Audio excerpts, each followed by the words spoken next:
blunt instrument slammed into his skull, and an instant later he felt himself being lifted and tossed over the parapet into the cold, driving rain, his body plunging toward the unforgiving sidewalk 38 stories below.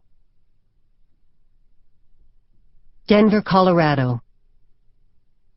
Gary Reynolds had grown up in rugged Kelowna, Canada, near Vancouver, and had had his flight training there, so he was accustomed to flying over treacherous mountainous terrain. He was piloting a Cessna Citation II, keeping a wary eye on the snow-capped peaks surrounding him. The plane was commissioned to carry a cockpit crew of 2, but today there was no co-pilot. Not this trip, Reynolds thought grimly. He had filed a false flight plan for Kennedy Airport. No one would think of looking for him in Denver. He would spend the night at his sister's home, and in the morning he would be on his way east to meet the others. All the arrangements for eliminating Prima were complete, and a voice on the radio interrupted his thoughts. Citation 111 Lima Foxtrot, this is the approach control tower at Denver International Airport. Come in, please. Gary Reynolds pressed the radio button. This is Citation 111 Lima Foxtrot. I am requesting a clearance to land. 1 Lima Foxtrot, say your position. 1 Lima Foxtrot, I am 15 miles northeast of the Denver airport, altitude 15,000 feet. He saw Pikes Peak looming up on the right side. The sky was bright blue, the weather clear, a good omen. There was a brief silence. The voice from the tower came through again. 1 Lima Foxtrot, you are cleared to land at runway 26. Repeat, runway 26. 1 Lima Foxtrot, roger. Without warning, Gary Reynolds felt the plane give a sudden high bounce. Surprised, he looked out the cockpit window. A strong wind had come up, and within seconds, the Cessna was caught in a violent turbulence that began to toss the plane around. He pulled back the wheel to try to gain altitude. It was useless. He was trapped in a raging vortex. The plane was completely out of control. He slammed down the radio button. This is 1 Lima Foxtrot. I have an emergency. 1 Lima Foxtrot, what is the nature of your emergency? Gary Reynolds was shouting into the microphone. I'm caught in a wind shear, extreme turbulence. I'm in the middle of a goddamn hurricane.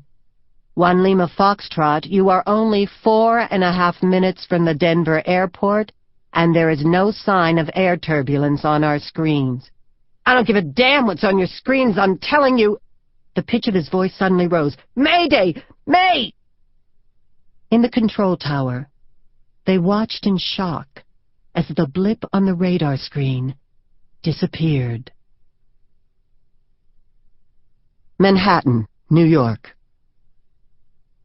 At dawn, at an area under the Manhattan Bridge along the East River, not far from Pier 17, half a dozen uniformed police officers and plainclothes detectives were gathered around a fully dressed corpse lying at the river's edge. The body had been carelessly tossed down, so its head was eerily bobbing up and down in the water, following the vagaries of the tide. The man in charge, Detective Earl Greenberg, from the Manhattan South Homicide Squad, had finished the official prescribed procedures. No one was allowed to approach the body until photographs had been taken, and he made notes of the scene while the officers looked for any evidence that might be lying around. The victim's hands had been wrapped in clean plastic bags. Carl Ward, the medical examiner, finished his examination, stood up, and brushed the dirt from his trousers. He looked at the two detectives in charge. Detective Earl Greenberg was a professional, capable-looking man with an impressive record.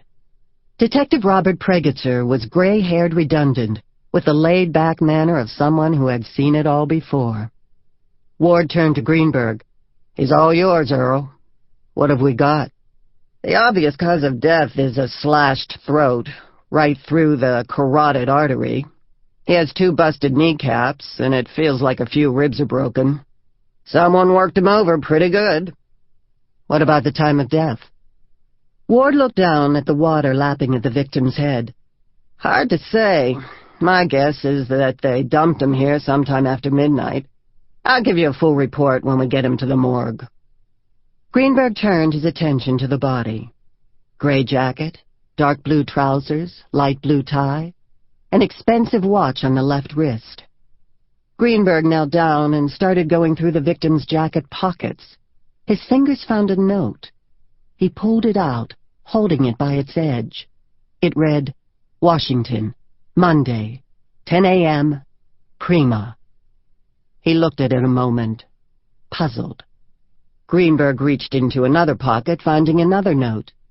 It's in Italian. He glanced around. Gianelli!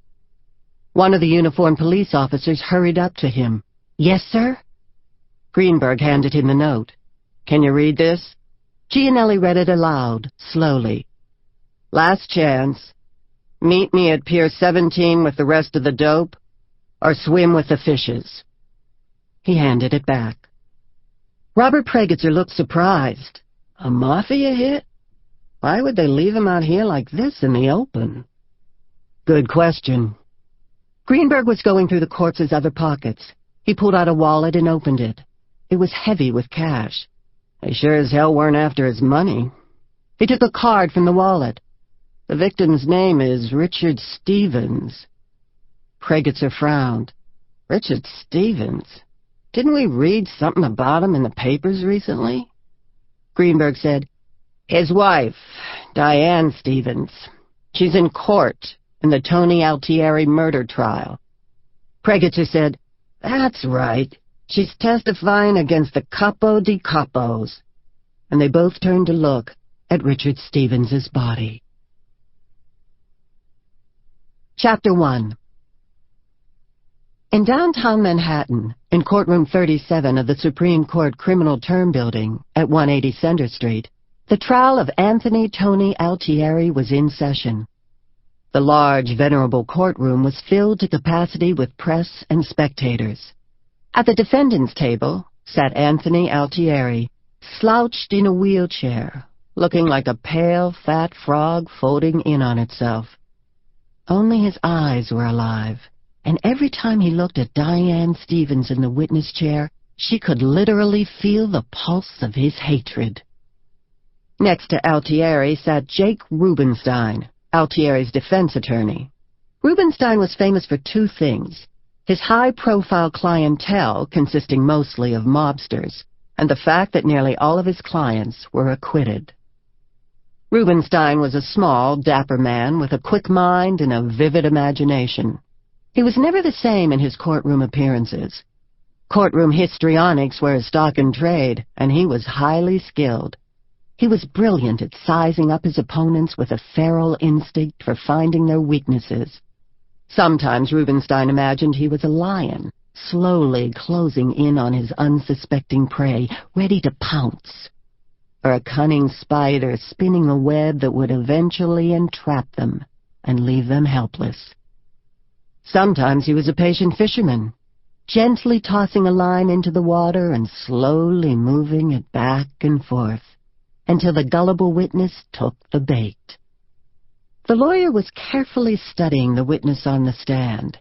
Diane Stevens was in her early 30s, an aura of elegance, patrician features, soft, flowing blonde hair, green eyes, lovely figure. A girl next door kind of wholesomeness. She was dressed in a chic, tailored black suit. Jake Rubenstein knew that the day before she had made a favorable impression on the jury. He had to be careful how he handled her. Fisherman, he decided. Rubenstein took his time approaching the witness box, and when he spoke, his voice was gentle.